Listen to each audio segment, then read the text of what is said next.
Assalam sahabat teman-teman. Hari ini 6 April 2025, kampung saya dilanda hujan yang lebat dan ribut yang kuat.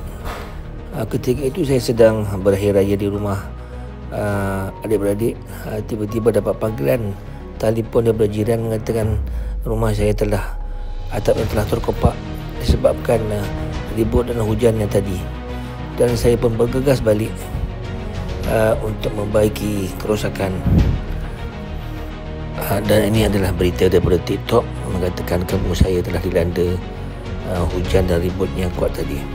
Hampir puluhan rumah yang terjejas di kampung Melayu Subang, daripada kawasan Jalan Bukit Badak tu sehinggalah ke Subang Perdana. Hampir saya rasa melebihi 20 buah rumah. Hujan lebat tu sekitar pukul 4 petang, and then waktu hujan tu saya ingat macam hujan batu lah, bunyi macam kuat kan, ada something yang jatuh daripada atas. And then bila tengok dekat luar, rupa-rupanya bumbung dah tercabut habis, and then ceiling pun dah mula start macam air menitik ke dalam rumah. Ruang tamu habis semualah, and then baru nampak ceiling dah mulai crack, nak runtuh macam tu lah. Sedikit kerosakan lah di dalam rumah saya, tak banyak, tapi kawasan atas rumah, bilik utama tu semua dibanjiri air lah. Banyak pokok tumbang dan ada beberapa rumah yang dihempak pokok. Kenderaan juga turut terjejas dan kebanyakan daripada penduduk mengalami kerosakan bumbung rumah.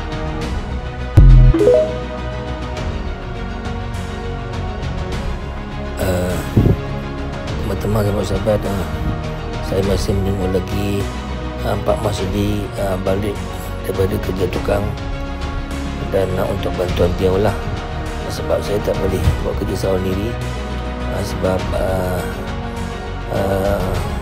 elok tukang lah yang lebih mahir bagaimana nak menyelesaikan masalah ni.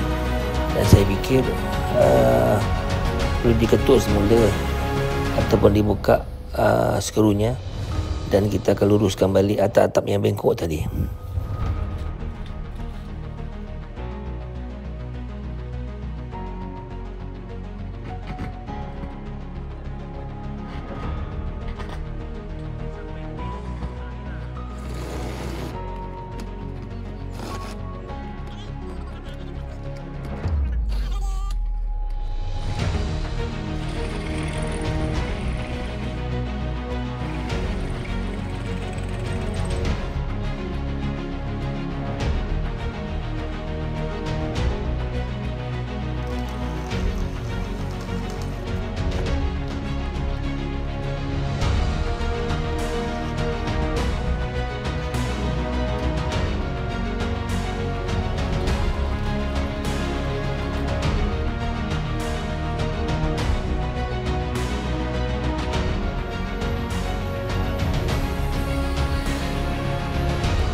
Rambung atap ini perlu dikeluarkan dahulu untuk dia repair, sebab dia dah bengkok-bengkok tadi.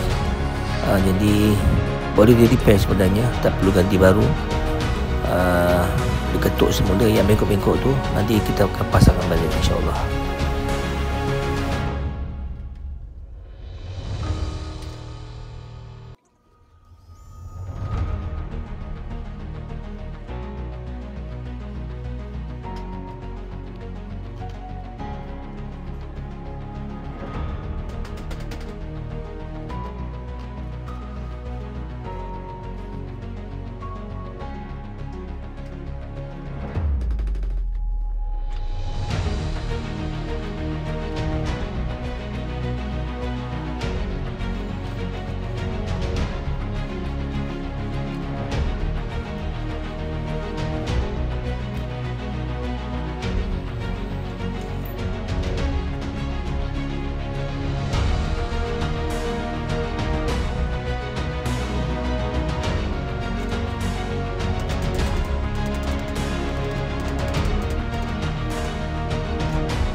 Ya teman-teman sahabat-sahabat, rabung telah pun diturunkan dan kita akan membaiki semula rabung yang bengkok-bengkok tu. Cuma diketuk je dengan hammer. InsyaAllah kita boleh perbetulkannya.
Ya teman-teman sahabat-sahabat, video klip saya dah berakhir.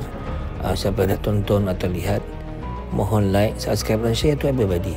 Mudah-mudahan video saya 3 kali ini. Terima kasih, bye bye.